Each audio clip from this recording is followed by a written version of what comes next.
প্রিয় দেশবাসী, আপনারা দেখতে পেয়েছেন যে এই বাংলাদেশের গুরুত্বপূর্ণ একটি সময় গিয়েছে, যেটা আমরা জুলাই অভ্যুত্থান নামে সকলের হৃদয়ে গেঁথে আছে। সেই জুলাইয়ের আরও একটি বৈশিষ্ট্য ৩৬ জুলাই পর্যন্ত এগিয়ে গিয়েছে।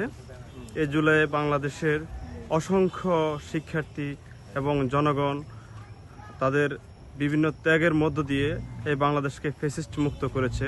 আপনারা দেখতে পেয়েছেন খেলাফত মজলিস ঢাকা মহানগরী উত্তরের নেতৃবৃন্দ আমাদের কেন্দ্রীয় নায়েবে আমির শাইখুল হাদিস আহমদ আলী কাসমি সাহেবকে নিয়ে প্রধান অতিথি হিসেবে নিয়ে ৩৬ দিনের এই ৩৬ জুলাইয়ের যে কর্মসূচি ঘোষণা করেছে সেই কেন্দ্র ঘোষিত কর্মসূচির একটি অধ্যায় আজকের এই জুলাইয়ের অন্যতম শহীদ মীর মুগ্ধ, ওনার কবর জিয়ারা এবং সকল শহীদদের জন্য দোয়া, খতমে কোরআন বিভিন্ন কর্মসূচির মধ্য দিয়ে আজকে উপস্থিত হয়েছেন।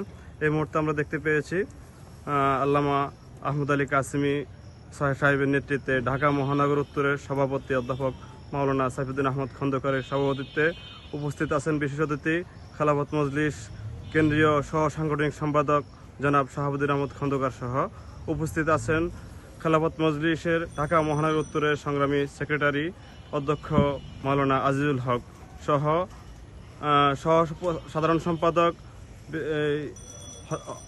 মোহাম্মদ এনামুল হক হাসান, বিশিষ্ট শিক্ষাবিদ এবং নেতৃবৃন্দ।